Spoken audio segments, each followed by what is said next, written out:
días. Hoy hablaremos de los antecedentes históricos del derecho penal ecuatoriano.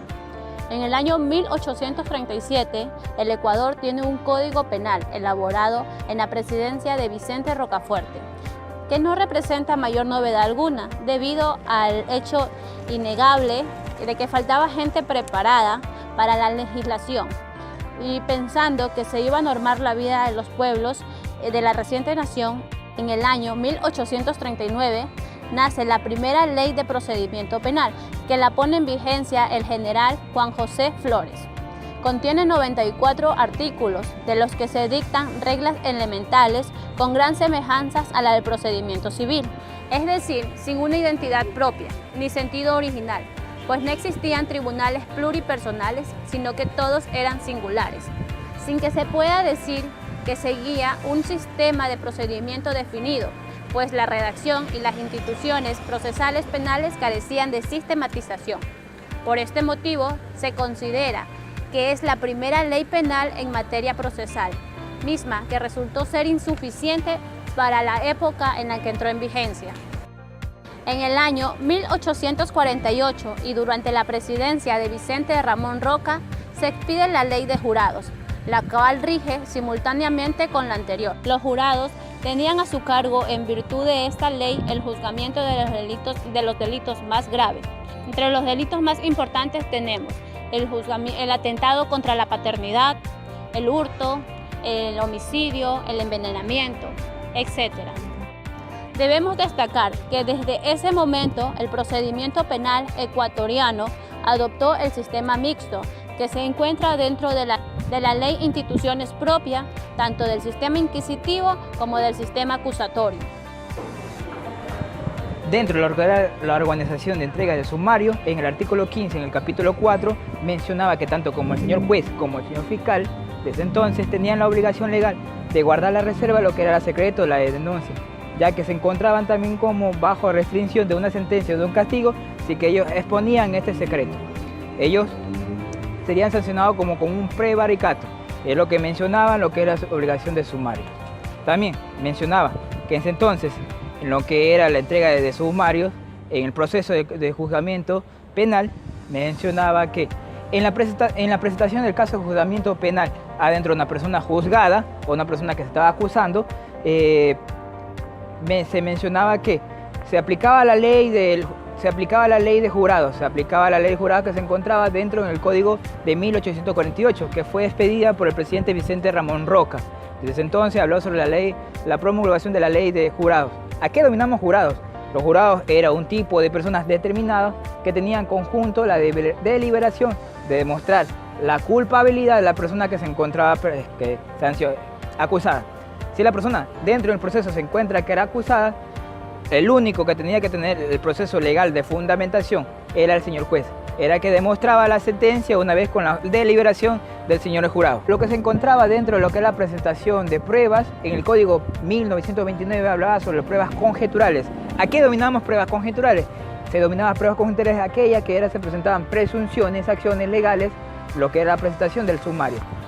Bien, en 1920 fue suprimida por el código que se encontraba en ese entonces, que luego se dominaba como pruebas de presunciones, que guardaba la misma definición, lo que era el código, la presentación de pruebas conjeturales. Y luego fue retomado en lo que fue en el Código Procesal Penal, CPP, que en el 1975 se volvió a retomar otra vez. En la presentación, lo que era del sumario, se daba un plazo de 3 días aproximados, que luego fue modificado en el Código de 1906, que dio un plazo total de 10 días, pero luego fue modificado a máximo de 30 días, lo que en el Código Penal de 1938 fue modificado. Pero luego, dentro de lo que es el Código Procesal Penal, en 1995 se modificó al máximo el plazo de 30 días, en que el 15 días era la presentación y en los otros 15 días era complementario. Carlos, ¿cómo estás? ¿Qué, mi hermano? ¿Cómo estás? ¿Estás en vivo? Sí, hermano, estamos explicando el caso de lo que es el derecho penal en la evolución. Estoy en lo que es el CPP, el Código Procesal Penal, dando la explicación de cuál es el proceso de entrega del sumario. ¿Qué nos puedes referir? Chévere, entonces yo también te puedo contar que al principio de la historia los jurados eran 10 jueces. Posteriormente fueron 5 y así fueron sucesivamente cambiándose posteriormente hasta 7 jueces, que fue abolido esta resolución en 1938, cual hizo la caída del jurado popular, en la cual un par de años más, en 1981, inicia el primer tribunal penal conformado por 3 jueces políticos. Estos jueces tenían la potestad de hacer su jurisdicción y de dar sentencia correspondiente a los casos, que eran principalmente los abogados.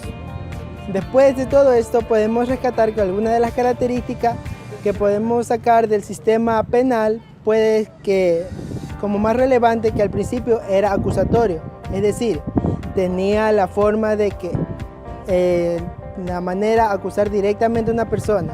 Una de las principales características es que no puede existir una acusación sin el acusador. El 4 de junio de 1851, la Convención Nacional dictó la Ley del Procedimiento Criminal, promulgada por el presidente Diego Noboa el 7 de junio del mismo año. En esta ley se comprende la sustanciación de los procesos por los delitos llamados públicos y los delitos privados. Entre lo interesante de esta original ley se destaca el capítulo 4 dedicado a la sustanciación de los juicios criminales económicos, que comprenden los hurtos,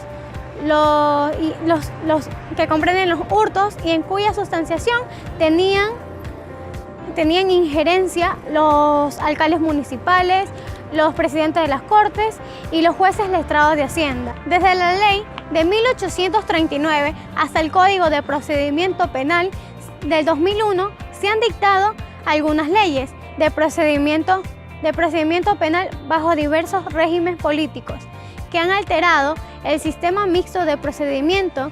La denuncia reservada se la mantuvo hasta el Código de Enjuiciamiento de la Materia Criminal, elaborado por la Academia de los Abogados en el año 1920. El Código de 1906 desaparece.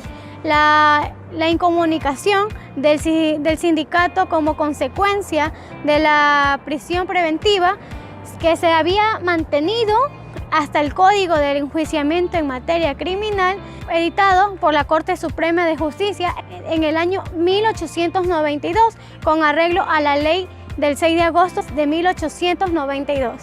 Somos estudiantes de la Facultad de Ciencias Sociales en la carrera de Derecho.